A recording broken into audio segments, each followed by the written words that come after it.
There's been a horrific mass stabbing at a cinema in Massachusetts. These cases make me terrified to go to the cinema.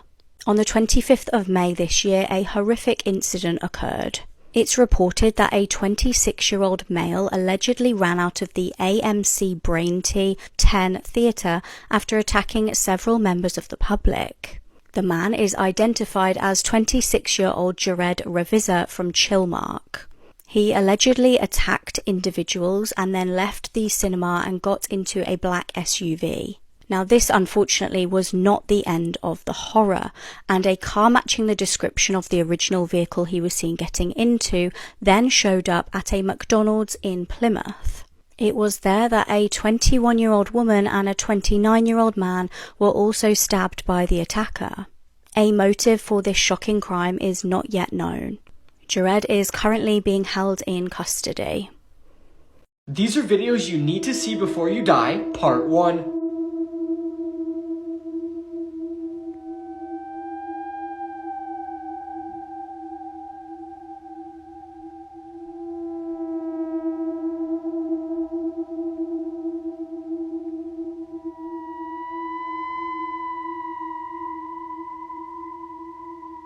Well, that video was absolutely terrifying. This person was face to face with a full-on avalanche coming right at him. I can't even imagine the fear and the overall feeling this person was feeling. Snow is extremely beautiful and everybody loves it, but when snow is like this, it's one of the most dangerous elements on Earth. This could take out anything in its path, especially one human being. This person was extremely lucky there was a rock they could hide behind, so the avalanche wouldn't directly hit them and send them flying. After watching this video, I don't know if I'm ever going to go snowboarding again. Mainly because I think this video just gave me a new fear of avalanches. Woman pleads guilty to killing her friend and kidnapping her baby to raise it as her own. This happened in Houston, Texas. This is Erica Miranda Alvarez behind me, and she will now spend over 4 decades behind bars. The reason she killed her friend and then kidnapped her child is because she suffered a miscarriage and wanted a child of her own. On May 24th, she finally pled guilty to the killing of her friend, whose name was Carolina Flores. She won't be eligible for parole until she's served half of her sentence, which is 20 years, and she will not be able to appeal her conviction. Relatives found Flores on the floor with stab wounds on her head and her neck. Family members also noticed that her baby was missing. That's when police conducted a manhunt, and then they found Miranda Alvarez. Miranda Alvarez and the baby were found over 30 miles away. The baby was only 6 weeks old at the time. Then she told police she went to her friend's apartment, found her already dead, so she took the baby to keep it safe. This was obviously premeditated, and they have record of her talking to one of her friends about doing this as well. Let me know your thoughts in the comment section below, and as always, these videos are for informational purposes only. A 14-year-old has shot and killed his sister over Christmas presents. Abrielle Baldwin was a 23-year-old mother of 2. On Christmas Eve, she was at her nan's house with her brothers, 14-year-old DeMarcus and 15-year-old Darcus. According to reports, an argument broke out over Christmas presents, and DeMarcus shot Abrielle in the chest. It's believed she was holding her 11-month-old child at the time. It's reported that DeMarcus was upset that Darcus had received more Christmas presents than him. The other brother, Darcus, then apparently shot DeMarcus with a different firearm and then fled the scene. DeMarcus and Abrielle were rushed to hospital, and unfortunately Abrielle passed away. DeMarcus was described as being in a stable condition. Abrielle had 2 sons, a 6-year-old and an 11-month-old, who are now left without a mum. Darcus was taken to a mental health facility, and once released he will be moved to a juvenile assessment centre. DeMarcus has been charged with first-degree murder, child abuse and delinquent in possession of a firearm. Darcus has been charged with attempted murder and tampering with evidence. These are videos humans were never meant to see. Okay, so we all know how scary snakes are and how dangerous their venom is. But have you actually wondered what snake venom does to our blood? Well, in the video I'm about to show you, you're about to find out, and it's extremely disturbing. And if you like snakes, I hate to break it to you, but after watching this video, you're gonna have a new fear for them. Because I'll tell you this much, I never want this happening to my blood.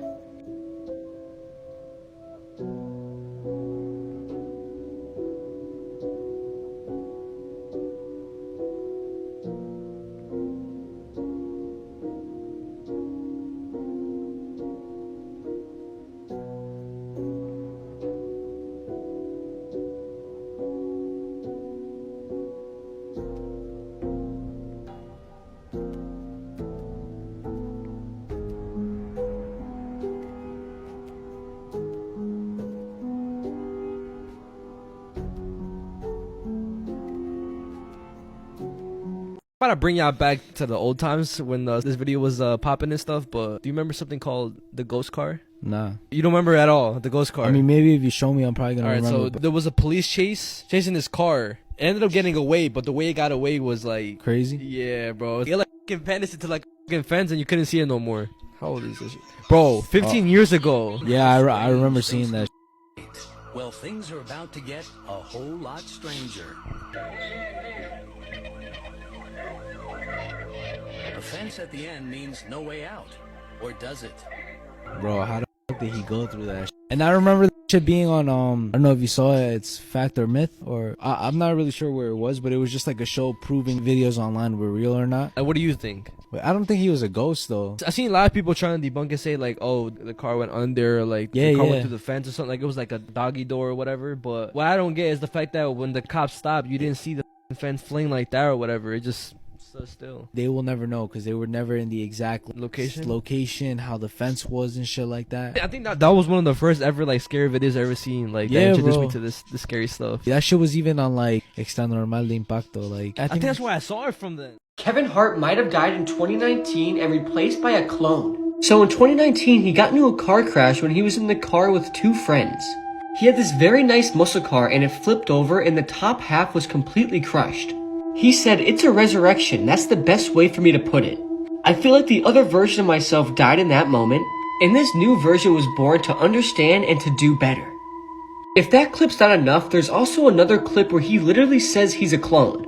And many people believe him to be joking in this clip. But let's be honest, if you were told not to talk about something by higher up people, and you wanted to talk to somebody about it, you would definitely do it in a joking manner, so you wouldn't raise any suspicion. How you do it? I have a clone. I was gonna say that. There's two of you. Cat's out the bag. Okay? It's about a good 3 of me. We broke it. They didn't want to release it yet. This is major news that I'm giving you. All right. I'm the first person to ever use it. I'm cloned. I'm cloned. Now this is all a theory, but what do you think? Many others have said after this crash, he has not been the same at any of his stand-up shows either. After disappearing from a Washington State mall back in 2018, this little girl was just found alive in Mexico. On October 25, 2018, then 4-year-old Aranza Maria Ochoa Lopez was on a court-supervised visit with her biological mom, Esmeralda. Aranza was in foster care at the time due to an abuse investigation into her mother, but Esmeralda was allowed to have that supervised visit with her at a Vancouver, Washington mall. Sometime during the visit, Esmeralda asked if she could take Aranza to the bathroom, and it was at this point that she kidnapped her and fled in a stolen vehicle with an accomplice. The FBI soon got involved, conducting a massive search for Aranza, and they even offered a $10,000 reward for her safe return, but she completely vanished. It wasn't until a year later when authorities were able to locate and arrest Esmeralda in Puebla, Mexico, but Aranza was still missing, and it would take until just last month to find her. Authorities found Aranza alive in Michoacan last month and has since taken her back to the US. Esmeralda has since been extradited back to Washington State and has pleaded guilty to second-degree kidnapping and robbery, as well as first-degree custodial interference. That was back in 2021, and she was sentenced to 20 months in prison. As far as we know, Aranza is safe and healthy, and she's now 8 years old. This pregnant teenager vanished the day before giving birth. Now her and her boyfriend are dead. Savannah Soto was an 18-year-old due to give birth. The girl from Texas had an appointment scheduled to induce her labor. However, her family were really concerned when she didn't turn up to that appointment. Her boyfriend, Matthew Guerra, was 23 years old. The pair lived together and Savannah was last seen on the 22nd of December near her home. Her mum tried to show up to the house to see what was going on, but when she knocked, there was no reply. On the 26th of December, the pair were found dead in a car in San Antonio. An unborn baby was also tragically found dead at the scene. They'd been shot, and police believe that the bodies may have been there for a couple of days. Police are now on the hunt for the killer or killers. There is some CCTV footage. It captured the car that the couple were found in, as well as a dark-coloured pickup truck. Heartbreakingly, it isn't the first time that the family has had to deal with unspeakable tragedy. In 2022, Savannah's 15-year-old brother Ethan was shot and killed. Police are appealing to the public for help in identifying the individuals in the CCTV footage. They hope this may shed some light on who the killer or killers are. Christopher Story disappeared nearly 10 years ago, but his remains were just found in a deeply wooded area less than 5 miles from where he went missing. Christopher was 40 years old when he disappeared from his home in Newcastle, Pennsylvania. He was last seen at around 11 p.m. on August 11, 2013. He was soon reported missing, but his phone, wallet, and medication were all left behind at his house. A massive search was launched, but it turned up nothing, and it would take nearly 10 years for there to be any answers. On February 11th of this year, a father and son were walking in a deeply wooded area near West Pittsburgh Road in Taylor Township when they discovered a human skull. The FBI was called in, and when they were searching with cadaver dogs, they found other skeletal remains nearby. And after using dental records for comparison, it was confirmed that the remains did belong to Christopher Story. The area in which his remains were found was less than 5 miles from his home where he went missing. His remains were sent to the FBI for forensic testing, and according to the local coroner, no cause or manner of death has yet been identified. From what his father has said, around the time he disappeared, Christopher's grandma was in a nursing home near where he was eventually found, and he believes that one of the nurses working that night was possibly one of the last people to see him alive. The investigation into what exactly happened to Christopher and how he died is still ongoing. If you have any information, please contact your local FBI office. Back in 2020, Travis Lewis murdered Martha McKay inside of her mansion. 24 years earlier, before that incident, he actually murdered her mother, Sally McKay. And he also murdered Sally McKay, her mother's nephew. This happened on a nearby house on the same property. This guy was going after the whole family, basically. I don't even think he knew. After he was caught, he was sentenced to 28.5 years of prison after he pled guilty. The prison sentence I just mentioned was after he killed her mother. After he was paroled in 2018, he went on to kill Martha behind me. When cops pulled up to the property, he fled outside of the window and then drowned in a nearby lake trying to evade the authorities. The crazy thing about this, these two were actually friendly with each other before then. It's speculated that the murder happened after she sold a very expensive chandelier and came home with the money. Travis is also helping maintain the property that they were on, and I think seeing that money led to the murder. It's actually mind-blowing to think about this cycle of violence that affected her family for decades. Literally 24 years later, before her murder, her mother was murdered. That is mind-blowing, and it's just so sad. Let me know what you guys think in the comment section below, and as always, these videos are for informational purposes only. If you ever receive flowers, right? Okay. If you want to know if someone actually loves you and like they give you flowers, a good way to tell is if the flowers, like how long they last. Because if they last a little bit of time, that means they weren't given with love. That's crazy because I've heard that multiple times as well. And I mean, also people could say it's a stupid superstition because it could just be like a bad batch of flowers. But if it's constantly, bro, if you're constantly receiving flowers and they die really, really fast, maybe they need to go to a new flower shop. Well, what if they do? What if they do? And like it just keeps happening. There is different types of quality of roses and shit. Yeah, you know I do know, yeah. Because there's certain roses that are grown in nature and shit. People just go and trim them, right? But then there's also certain flowers who are grown inside, like, you know, the greenhouse. The greenhouses, yeah. Maybe that's also something that adds to the superstition, but I have heard that superstition before, and even just from friends or family. Yeah, friends or family. Always pay attention to the roses and how long they last, because I feel like it's always like a tell on like how much they care about you or how much they actually love you. And it could also be true because plants and flowers, I guess they feed off of energy. Of course, yeah. You know, like, I mean, they do say that if you like talk to your plants and stuff, like treat them with love and shit, they grow more than if you just fucking neglect them, obviously, because they're off vibrations and shit. So it all depends on the energy, and if you want to get all the spiritual and technical, whatever, we are energy and vibrations. Day after arriving on holiday for a birthday trip for a friend, this woman was found dead. Even after a shocking video went viral, still no arrests have been made. Shankila Robinson was a 25-year-old woman from Charlotte in North Carolina. She was a successful businesswoman and an owner of a clothing company. In October 2022, she got to San Jose del Cabo in Mexico. She was due to stay there with some friends for one of their birthdays. Now, her mum spoke with her on the morning of the 28th of October. She reported that she seemed happy and in good spirits. Tragically, it was the last time she would ever speak to her. A day later, she was found dead in the villa. Her friends reported that she died of alcohol poisoning, but it didn't add up. Her friends all very quickly flew home after her death, but the death certificate showed something entirely different. It showed she'd actually died from a spinal cord and neck injury. There was no mention of alcohol poisoning. A police report also showed that the victim was seen at the villa on the 29th of October by medics. She was dehydrated and unable to communicate. Her so-called friends had decided they didn't want her to be taken to hospital for any treatment. They insisted that she would be treated at the villa, and then she began to have a fit. Paramedics tried to intervene, but she was pronounced dead at 5:57 p.m. Then a shocking video went viral showing her being attacked in a room. She was being physically beaten by the people that she called her friends. She was kicked, punched, and thrown to the ground. Now, it's unknown when the video was taken. It was declared that the young woman's death resulted from direct aggression. However, Shankila's fellow travellers all continued their lives as normal, and as yet no arrests have been made.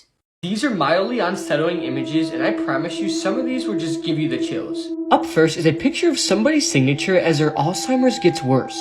As you can see, it's completely normal until it just gets worse and worse. This is unsettling that something can do this to your brain, and actually seeing what it does is very scary. Next up is a picture of a bat nursery.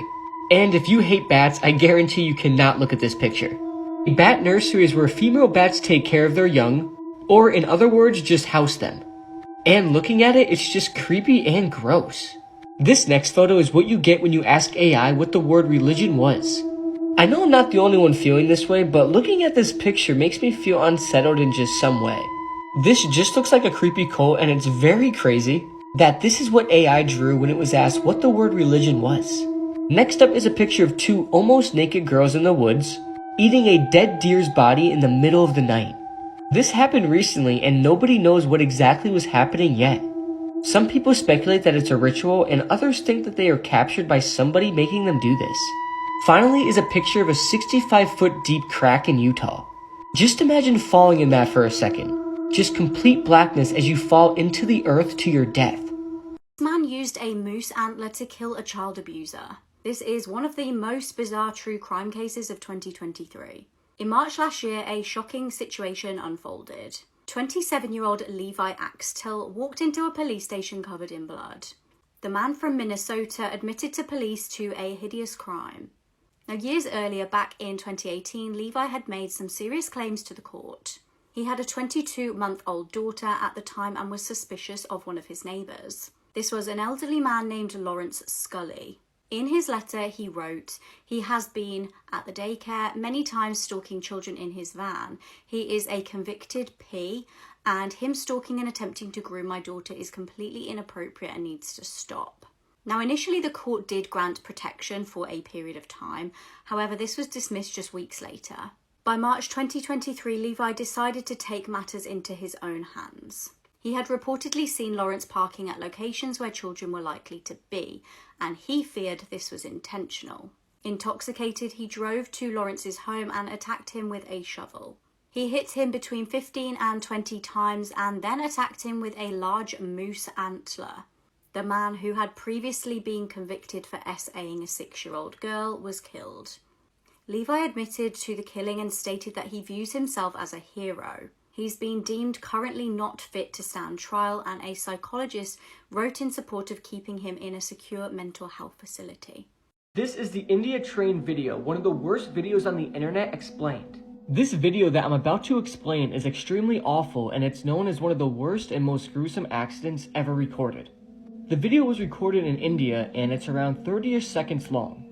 The video starts and you are immediately hit with a disturbing sight. You see the aftermath of a man who had just gotten hit by a train, and it's likely this man had did this to himself. The man has a pretty large crowd around him filming the situation on their phones. The man has been completely cut in half and you can see his intestines hanging out of his body. And crazy enough, the man is still conscious and aware, but he is in a state of extreme shock. The crowd surrounding him, which also includes children, continue to look on and observe.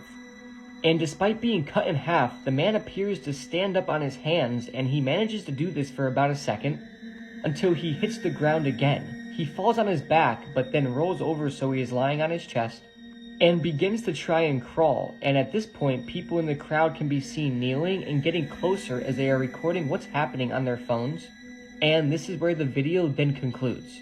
This is a very short video, but it's insanely graphic.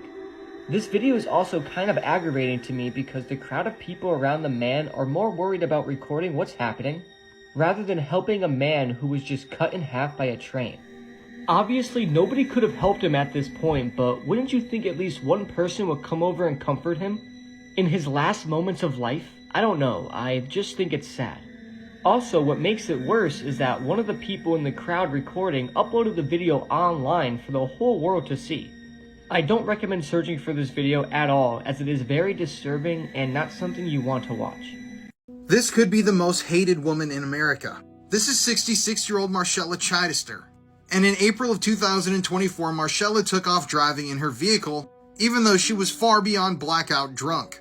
Now, Marcella was a somewhat distinguished woman in her community in Michigan. She had one point been a Commodore at a place called the Swan Boat Club, a bougie area for people to park their boats, have parties, and to enjoy some time in the sun in the Michigan summer heat. However, on that terrible day in April, Marcella took off driving in her vehicle. Like I said, hammered, drunk, she left the tavern that she was at, and she was speeding through the parking lot of the boat club when she crashed through a wall. Here's a photo of the damage that she caused with her vehicle. And sadly, on the other side of that wall, a children's birthday party was being held. And unfortunately, after striking that wall and crashing into the building at a high speed, 2 children would be killed. Those kids were 8-year-old Lena Phillips and her 4-year-old brother, Zane Phillips. Both of these 2 innocent angels were pronounced dead at the scene. In addition, a 14-year-old male and 18-year-old female were both seriously injured, all because of Marcella's selfish actions. Marcella's eventual arraignment was absolutely heartbreaking and filled with so many tears from everybody that was there. Truly, the videos and photos of this event are some of the most heartbreaking I think I've ever seen. And as someone that has struggled with alcoholism in my past and kind of beaten it to a degree, stories like this really hit home for me. There's nothing more selfish in this life than getting behind the wheel of a vehicle when you're blackout drunk. It is crazy to me. And it's because of this one woman's selfish actions that there are 2 less children in the world today. And I really hope that she is persecuted to the fullest extent of the law. If you want to hear more true crime stories, listen to the podcast Murder in America that I co-host with my wife Courtney. It's available now on all streaming platforms.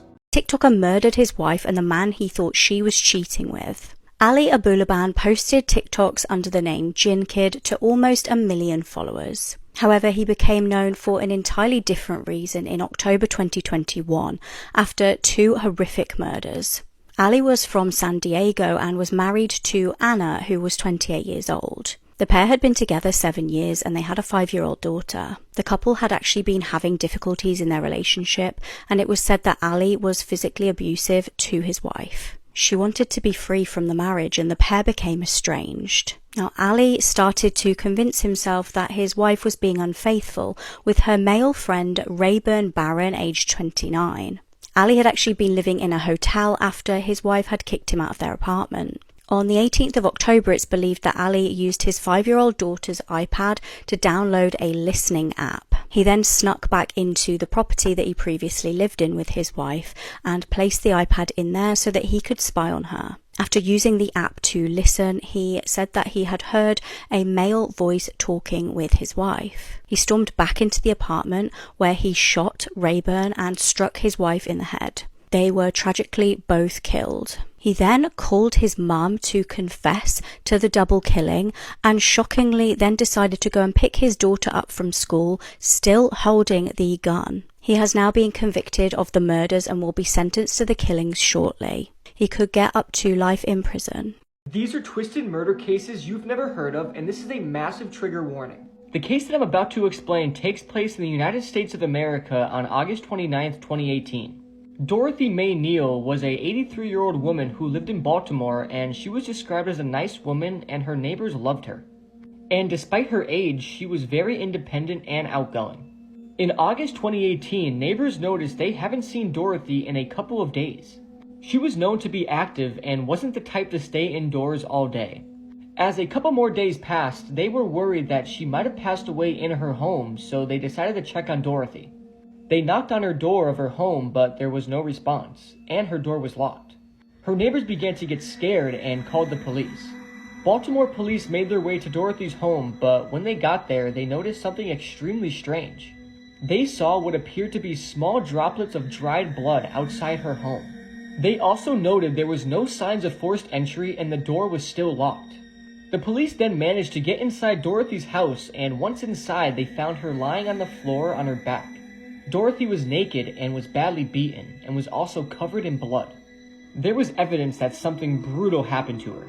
Used condoms were found around her body, and police rushed to her side and saw that she was still alive but unresponsive. She was barely alive. Dorothy was then rushed to the hospital, but it was too late. The doctors tried everything, but Dorothy passed away shortly after arriving. Investigators then began to find out what happened to her, and it wouldn't take long for them to find the culprit. At the crime scene, police found a lot of evidence. Dorothy's bloody clothing was found, which the killer removed. There was 3 used condoms around where Dorothy was found. A broken lamp was also next to her, and it was covered in blood. It had been used to smash her head in. Whoever did this was someone she trusted. They had to be let into her home before they brutally attacked her and left her for dead. There was evidence that whoever did this was young, but I don't know what that means, as the police never said anything further. It was in September 2018 when the police arrested a 14-year-old male named Tyrone Harvin, and he had just turned 14. The police knew Tyrone, and he had a criminal past. Tyrone denied all allegations made against him and even said he didn't even know Dorothy at all. But he had a lot of evidence against him. Dorothy sometimes watched him, and this is why there was no forced entry. The condoms that were found were tested against Tyrone's DNA, and it came back a near perfect match. Also, the condom wrappers were tested for fingerprints, and the fingerprints matched Tyrone's. There was also someone else's blood at the crime scene, and it came back to be Tyrone's. An autopsy was then done on Dorothy's body, and police found evidence that she was sexually assaulted in a number of ways. And Tyrone had hit her so hard with the lamp that she had multiple fractures to her skull. The evidence was enough to charge Tyrone with murder. However, Tyrone continued to deny killing Dorothy. He told his mother that he didn't do it, and when she was speaking to the media, she said Tyrone was a caring young boy, and it makes no sense why he would hurt an elderly lady. Tyrone was charged as an adult due to the graphic nature of the crime. Investigators believed it was premeditated. It seems Tyrone was helping Dorothy with some chores around her house, when all of a sudden he began to attack and force himself upon her, taking advantage of the fact that she was a vulnerable old woman. And on June 29, 2022, now 18-year-old Tyrone was found guilty of Dorothy's murder, and he was sentenced to life in prison. This case is truly twisted, and for someone so young to do this to an elderly woman is just disturbing. Imagine getting married only to be pushed off a cliff 8 days later by your new wife. Jordan Graham met Cody Johnson eerily on Halloween 2011. The pair got engaged quite quickly in December 2012. Interestingly, they hired a professional songwriter for the wedding. Hearing the lyrics back now is incredibly disturbing. Everyone wants a safe place to fall, and you're mine. You helped me climb higher for a better view, and you're my safe place to fall. The pair married in June 2013. Guests noted that Jordan did seem a little off at the wedding. She seemed to be crying a bit too much when she was walking down the aisle. Close friends also claimed that she sent them text messages the day after saying that she totally had a meltdown. 7 days later, Cody disappeared. His boss reported him missing when he didn't turn up for work. Police found it quite odd that his wife hadn't reported him missing. She explained that she just didn't know where he was, and the last she knew he'd gone out with friends. On July the 10th, she received an email about Cody. The email stated, "My name is Tony. There is no bother looking for Cody anymore. He is gone. I saw your post on Twitter and I thought I'd email you. He had come with some buddies and met up with me on Sunday night in Columbia Falls. He was saying he needed to be with his buddies for a bit and take them for a joyride. 3 of the guys came back saying that they had gone for a ride in the woods somewhere, and Cody got out of the car and went for a little hike, and they are positive he fell and he's dead, Jordan. I don't know who the guys were, but they took off, so call off the missing persons report. Cody is gone for sure, Tony." During the search the next day in a national park, Jordan seemed uninterested and very disengaged. Now, strangely, she stopped at a secluded bit of road and told police she just had a bad feeling about that area. Despite how dangerous the area was, she climbed over rocks and peered over the edge of the cliff. Miraculously, she'd found a body. Tragically, this was the body of Cody. Now, police were able to track that suspicious email from Tony to a computer at Jordan's parents' house. Finally, she admitted to pushing her husband off the cliff.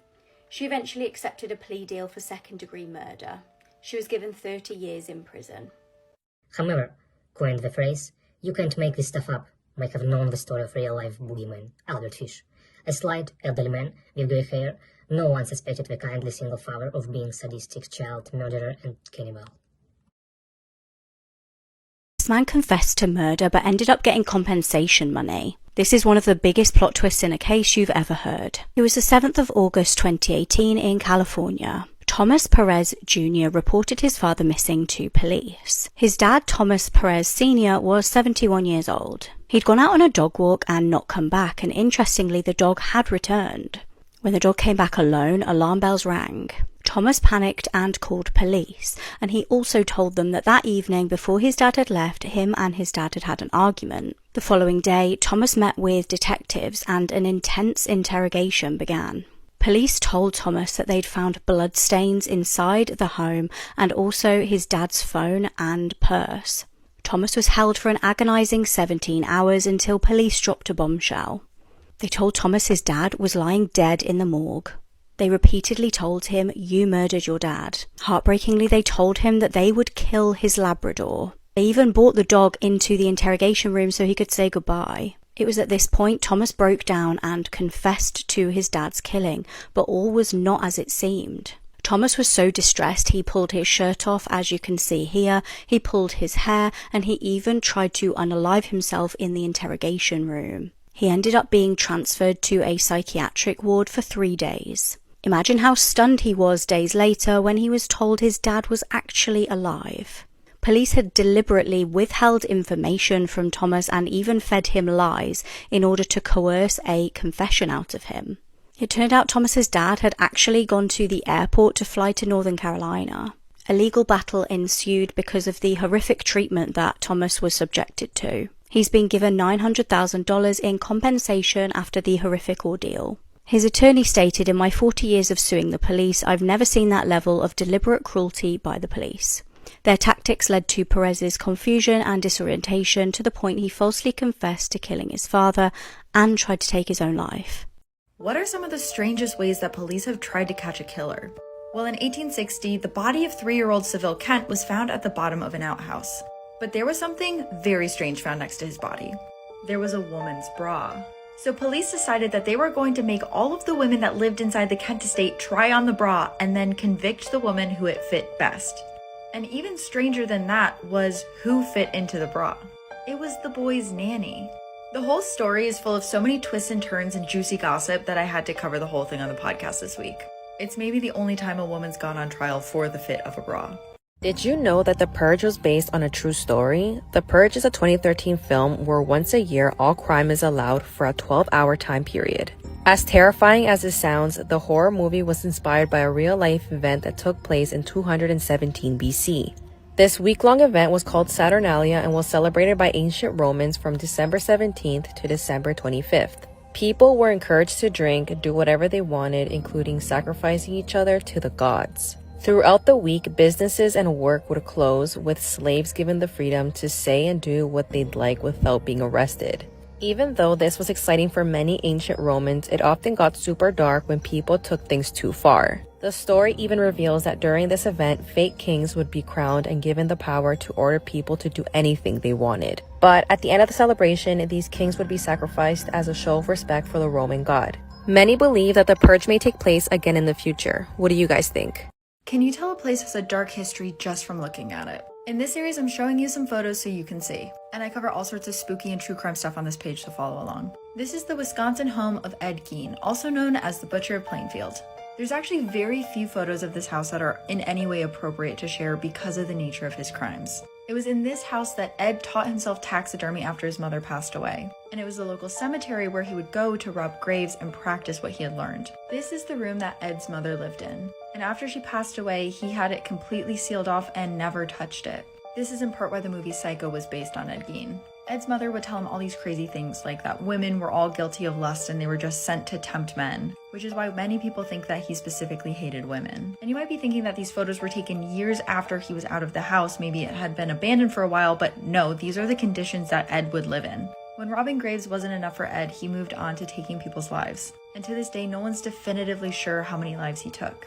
But there's a real darkness to these photos, and if you're brave enough to look up the other ones online, you can see how disturbed the person living there actually was. I bet you didn't know that the Slender Man forced kids to commit heinous crimes. Slender Man was created in 2009 by Eric Knudsen for an art contest called Something Awful. Eric drew a tall, creepy, slim man and photoshopped the figure in between two young kids. It wasn't long after that the Slender Man went viral and began appearing in videos, photos, and even games such as Minecraft. This made-up creature went as far as influencing young children to do unspeakable things. On May 14, 2014, two Wisconsin girls named Morgan and Anissa stabbed their friend Peyton because they believed that by doing so would please the Slender Man. Peyton was stabbed 19 times but surprisingly survived. That same year, a 13-year-old Ohio girl became obsessed with the Slender Man and attacked her mother with a knife. And not long after, a 14-year-old girl from Florida tried to murder her family after reading about the Slender Man and set her house on fire. But it gets creepier. In 2018, a man went camping, and as he walked through the campsite, he heard noises, so he began recording, and that's when he captured a white faceless skinny figure that looked like Slender Man. To this day, many wonder if the Slender Man was real all along, or was this a made-up internet legend? This woman became a witness in a murder case. After being threatened, she is now missing. It's been nearly 2 weeks since this Texas woman was last seen. 21-year-old DeAndrea Ford is thought to have gone missing on September the 21st. She was last seen on East Freeway wearing a black top and tan-coloured trousers. She was apparently seen getting into a van with a male outside Diva's Bikini Sports Bar and Grill in Houston. She'd been working there for a few weeks as a dancer and is a mum to a 4-year-old little boy. Her family say that her disappearance is not normal behaviour for her. They feel that something is seriously wrong. The woman was actually a witness to a fatal shooting on the 18th of May. At the time, she had been apparently asleep in the front of a car when shots were fired. 35-year-old Otis Parker was shot and killed. Luckily, DeAndrea managed to flee. It's thought that the motive for the shooting was a planned robbery. Terrifyingly, police found that one of the suspects sent a text about DeAndrea stating she ain't safe in Houston at all. A no-contact order between her and the suspects was granted in June. The suspects in the murder case are being held in jail, and anyone with any information is encouraged to call police. My daughter placed a phone in my grave, and the next day she received a call from me. Everyone was terrified. Before the video starts, a surprise. I might just call you if you subscribe, like this video, share it, and comment your name below. My name is Suzanne. Let me share my story. I remember that peaceful Saturday. The sun was shining outside, but indoors, there was a heavy, silent atmosphere. That day, I had complained of a slight headache before taking a nap, thinking it was just fatigue. But it was more sinister. An undiagnosed brain aneurysm ruptured, ending my life unexpectedly in my sleep. My little Lola walked into my room, hoping to see my usual smile. But that day, I didn't wake up. In a panic, tears streaming, she ran out to get help. Aunt Sarah rushed over, but it was already too late. I had passed away in my sleep. At my funeral, the pain in Lola's eyes was heart-wrenching. She leaned in, slitting my phone next to me, whispering, "Mom, if there's ever a chance, use this to talk to me." No one understood her gesture, but they were all taken aback when her phone rang the following day. And on the other end, it was my voice. Everyone was baffled, wondering how this could be possible. To be continued in part 2. Stay tuned for the continuation of this chilling tale. This YouTube chef is accused of killing his lover. Daniel Sancho Broncalo is a 29-year-old celebrity cook and the son of 2 Spanish film stars. 44-year-old Colombian plastic surgeon Edwin Artiga had apparently been dating Daniel. However, it's thought that when Daniel tried to break up the relationship, things took a dark turn. Daniel claims that Edwin threatened to release intimate photos of him in retaliation. Daniel states that Edwin was so obsessed with him that it ruined his relationship with his girlfriend. It's alleged that Daniel was really worried with the impact that leaked photos would have on his family's reputation. He was allegedly so worried that he would go on to kill Edwin. Now, the pair were actually in Thailand at the time and were at a full moon party when Edwin was brutally killed. Edwin's body parts, including hips and thighs, were found by locals in plastic bags at a landfill site. Authorities claim that Daniel has admitted to the killing and dismembering. Daniel has denied that the murder was premeditated, but Thai authorities state that it was. CCTV images allegedly show Daniel buying a knife, cleaning products, and gloves prior to the murder. He currently faces the death penalty if found guilty. This pedophile who worked at Disney World is worse than you could ever imagine. And for his job, he was surrounded by children daily until he was caught. This is Paul Veal. He's from Davenport, Florida, and he's truly a twisted man. After he was arrested in June of this year by the Polk County Sheriff's Office, which is led by Sheriff Grady Judd, it's been revealed that Paul is facing a whopping 540 charges of CP. So Paul worked at Cosmic Rays Cafe in the Magic Kingdom in Disney World. I've definitely eaten at this restaurant before when we visited the park, and it's one that people really love. And honestly, Disney World is the perfect place for a predator to call home. So this is incredibly disturbing. I'm about to read you a quote from Sheriff Grady Judd. This is him when he's talking about Paul. He says, he was a sadomasochist. There were photos where they tied up babies in preparation for SA. There was a weeks-old child where the child's hands are tied behind her back. Can you believe that? I mean, that's one of the most disturbing things I've read about in a long time. And look at this guy. He was working at a place in Disney World surrounded by children every single day. Now, predators are arrested at Disney World all the time. It seems to be a place where people like this flock because they know they're going to have easy access to children. And that's a really, really frightening concept. Now, Disney has done, for the most part, their part in checking people's backgrounds and, obviously making sure they're not hiring the wrong people. But this just goes to show that even if people have a squeaky clean record, you have no idea what they're doing in the shadows. And I'm just glad that Paul, along with all these other men and all the other people that have been caught over the years, were captured. Because this story is just, once again, incredibly disturbing. I was born addicted to crack, and my death shocked the world.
The footage that I'm about to show you is absolutely shocking. It's the moment that a house exploded in Plum in Pittsburgh over the weekend, killing 5 people, 4 adults and 1 child.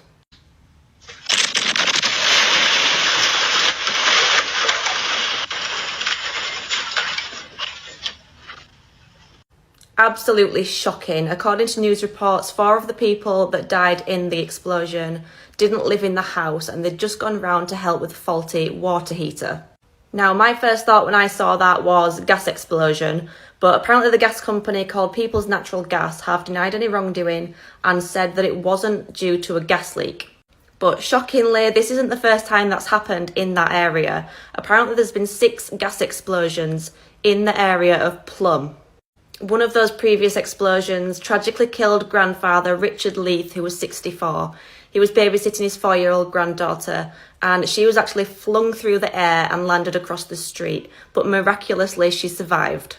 A lawsuit was then filed against People's Natural Gas following that tragedy in 2008. The town of Plum is actually a mining town, and the houses were built on top of the mines. Richard's family said that the area is riddled with issues and that the gas company are negligent. They were awarded $2.9 million following Richard's death. Fire Chief James Sims that attended the scene said he's actually been out to 6 explosions in the Plum Borough, with the latest one being the worst one.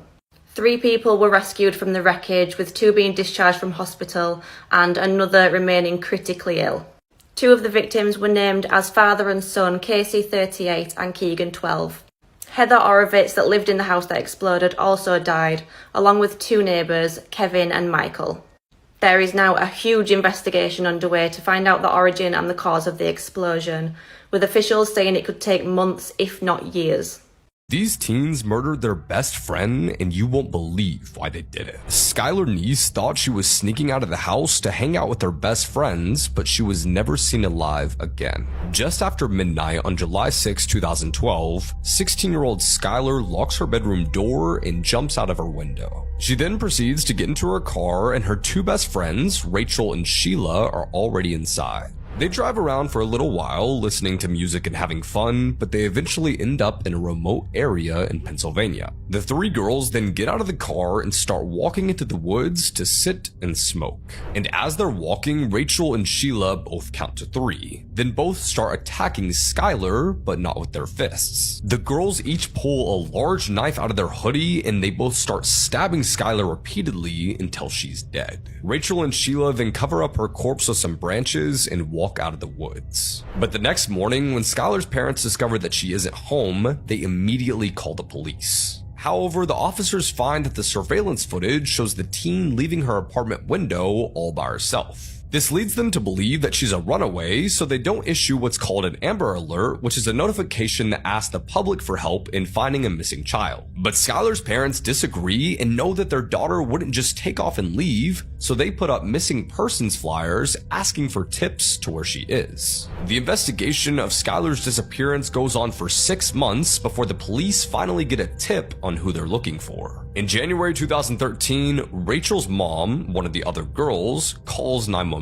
She informs them that her daughter's having a mental breakdown, but when police arrive, Rachel yells out, "We stabbed her." The teenager then confesses to the police that her and Sheila were responsible for Skylar's death in the woods and say that they had planned on killing her a month before the deadly attack. But when investigators ask her why they did it, the reason she gives is shocking. But first, Rachel's asked to lead detectives to Skylar's remains in the woods, and both girls are arrested for the brutal murder of their former best friend. In May 2013, Rachel was sentenced to 30 years in prison, and Sheila was given life in prison. And this was ultimately because of their motive for murdering their best friend, and it basically boiled down to the fact that they didn't want to be friends with her anymore. Rachel and Sheila literally thought Skylar was just too boring, so they slaughtered the poor girl who trusted them like sisters. Other rumors say that Skylar was going to tell a deep dark secret that Rachel and Sheila did not want to get out. Allegedly, the two had hooked up during a slumber party and they killed Skylar to keep her quiet. And while the true reason remains a mystery to this day, what's for sure is that nothing's worse than being betrayed by the people you trust the most. This woman was brutally attacked by a 200-pound chimpanzee, and she barely lived to tell her story. Travis the chimp was a 14-year-old animal actor that appeared in Old Navy and Coca-Cola commercials, as well as several TV shows. He could open doors with keys, drive cars, and even drink wine at the dinner table because he was taught by his adopted parents, Sandra and Jerome Harold. Sadly, Jerome died from cancer in 2004, leaving Sandra to treat Travis like her only son, sleeping with him and taking baths together. And for a while, things seemed to be going smoothly until a close friend of hers, a woman named Charlotte Nash, came to visit Sandra and Travis. On February 16, 2009, Sandra was having issues keeping the chimp under control while Charlotte was away at work. And when the chimp grabbed her car keys and ran outside the house, Sandra called Charlotte Nash and asked her to come help Travis get back in the cage. But the moment she arrived, Travis viciously attacked her, ripping off her lips, nose, and hands, and causing several brain injuries. Sandra was forced to defend her friend and struck Travis with a shovel before stabbing him with a butcher knife several times. She would later tell reporters that it felt like stabbing her son, but this actually enraged the chimp even more, so Sandra was forced to run outside and call 911. He's killing my friend! Who's killing your friend? My chimpanzee! Oh, your chimpanzee is killing your friend. Yes. He ripped her apart. Hurry up. He ripped her face off. The brutal attack lasted for 12 entire minutes before police finally arrived at the scene. And when they got there, Travis smashed the passenger side window of the police car and then calmly walked over to the driver's side. The chimp opened the door and showed his fangs to an officer before he was shot 4 times in the chest. Travis then let out a final scream before running off into the house, where he was later found dead beside his cage. Officers rushed over to Charlotte Nash and were shocked to see that the woman had no face. She was then rushed to the hospital, where doctors were forced to remove her eyes and barely managed to save her life. Charlotte's family then sued Sandra for $50 million, but she defended herself, claiming that she'd given Travis the anxiety medication Xanax 15 minutes before the attack. A lab report showed that this was true, but Travis was never actually prescribed the drug, and as it turns out, it can cause violent behavior in chimpanzees. In June 2011, Charlotte Nash received transplant surgeries for her hands and face, but doctors had to remove her hands shortly after. And sadly, 5 years later, her body rejected the face transplant as well, because the US military had her taking experimental drugs to help wounded soldiers in battle. If you want more real-life horror stories, hit the notification bell and be sure to subscribe. This case doesn't and will never sit right with me. This is Brandon Swanson, and on May 14th, 2008, he disappeared.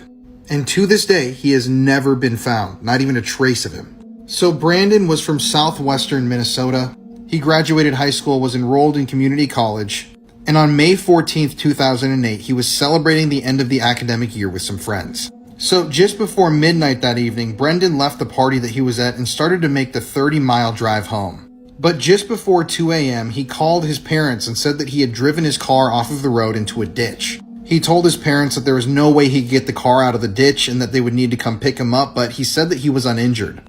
Now, right here, this is the drive that he was going to be making that evening.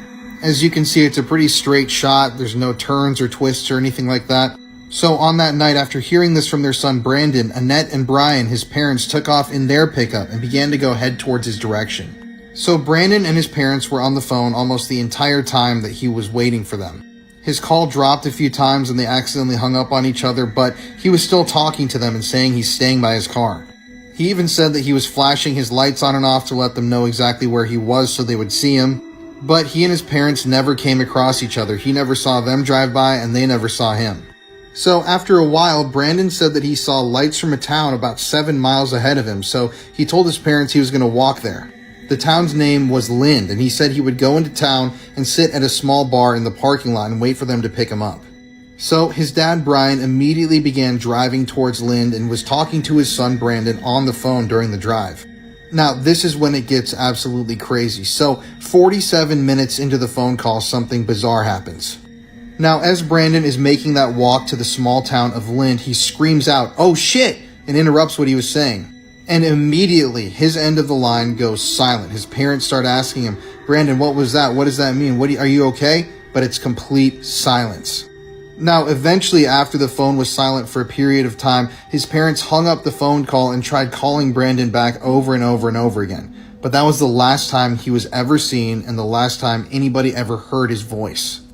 So search teams combed the area, bloodhounds were brought out, tons of people were looking for Brandon, but no trace of him was ever officially found. The team of dogs, though, picked up a scent trail which was 3 miles long. It led to an abandoned farm and then entered the river, the Yellow Medicine River, and got out on the other side. Now, some people have speculated that Brandon might have drowned, but that would make no sense that his scent trail continued through the river and onto the other side of the river all the way up to a gravel road, where it just stopped. Dogs in later years have also picked up the scent of human remains in various fields around that area, but like I said, no trace of Brandon has ever been found. Not a piece of clothing, not a fiber of hair, nothing. And obviously the thing I think that makes this case so bizarre is that he screamed out, "Oh shit," right before he disappeared. And then it was complete silence, like his parents didn't hear the sound of a struggle, they didn't hear any noise after he said that. So people think he may have purposely made himself disappear. Some people have theorized that he was the victim of a crime, but Brandon was not involved in any sort of crime. He wasn't even known to drink or smoke or anything like that. And to this day, there's no evidence at all that points anybody in any direction as to what happened to Brandon. I don't think that this case will ever have a resolution, and it really is a perplexing and mind-boggling one.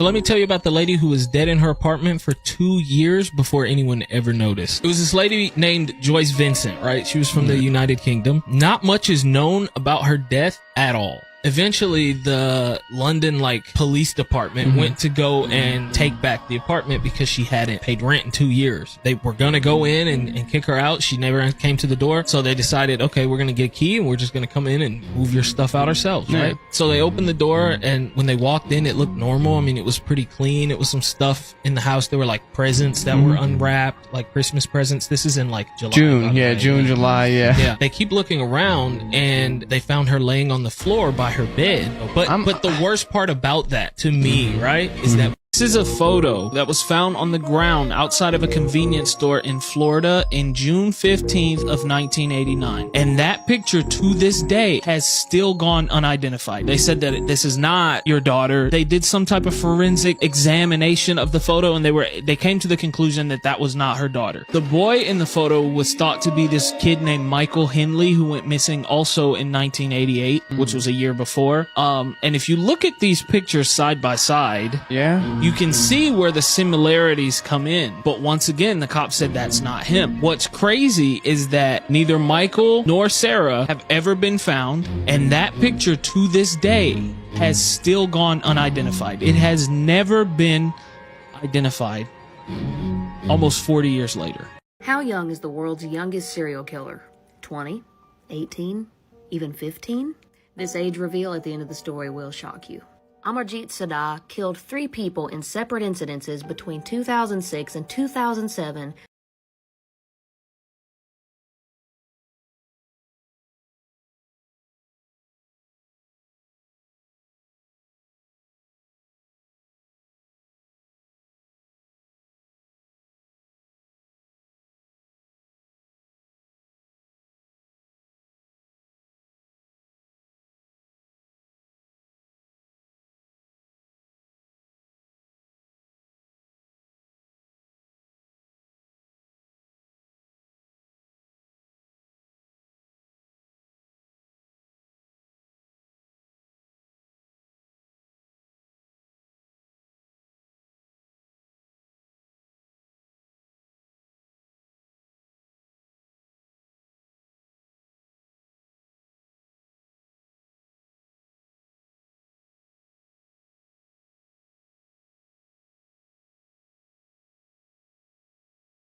What?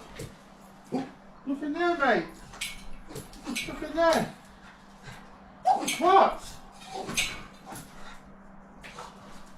Look in there. The story of this American female serial killer will make your hair stand up. As if her crimes are not horrific enough, she earned the nickname the Giggling Granny. How creepy is that? Nanny Doss was raised on a farm by a very controlling father, and one of the few joys that she had in life was sneaking into her mother's room and reading her romance novels, and she would daydream about the day that she'd be swept off her feet and have her happily ever after. And she got married to her first husband at the age of 16, and it was a miserable marriage. The couple had 4 daughters together, 2 of which mysteriously died of food poisoning, at which point the husband took one remaining daughter and fled because he was scared to death of Nanny. The remaining infant baby named Florine was left with Nanny, and Nanny picked up and married somebody new. Now this man was an alcoholic, but despite that, they were married 16 years and raised Florine together. This is where the bloodbath really begins. Nanny was in the room right after her daughter Melvina had given birth to her second grandchild, and while Melvina was still loopy from the labor drugs and she was exhausted, she could have sworn that she saw Nanny stick a hat pin in the baby's head. Melvina kind of passed out and went back to sleep, but when she came to, she started asking her family members, did Nanny have a hat pin and stick the baby in the head? And the family regretted to inform Melvina that the baby had in fact died, and yes, they did see Nanny holding a hat pin. However, the doctors couldn't give a positive explanation for the baby's death. The death of the baby absolutely shattered Melvina and her husband, and they started fighting and drifting apart, and Melvina started dating a soldier named Robert, who Nanny did not approve of. And one night when Melvina was out of the house and Robert was left alone with Nanny, Robert mysteriously died, and Nanny received $500 in life insurance that she had taken out on Robert a couple weeks earlier. Not long after that, Nanny's husband forced himself on her, and she didn't like that, so she put rat poison in his corn whiskey jar, and he died that night.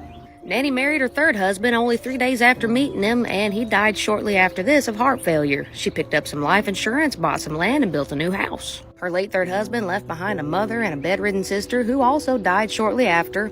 At this point, Nanny burned the house down, took that life insurance money, and moved on. Then Nanny landed a fourth husband, and at this point her mom moved in with him. She found out that her husband was cheating, so she poisoned him to death, and for good measure, she poisoned her mom to death too.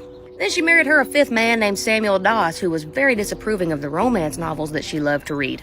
He went to the hospital one night with flu-like symptoms and was diagnosed with a severe digestive tract infection. He was treated and sent home. And a few days later, he showed up dead. The doctors were very suspicious of this, so they did an autopsy and found enough arsenic in his system to kill 20 men. Nanny was arrested shortly after this and confessed to killing 4 of her husbands, her mother-in-law, her mother, her sister-in-law, and yes, sadly, even the baby with the hat pin.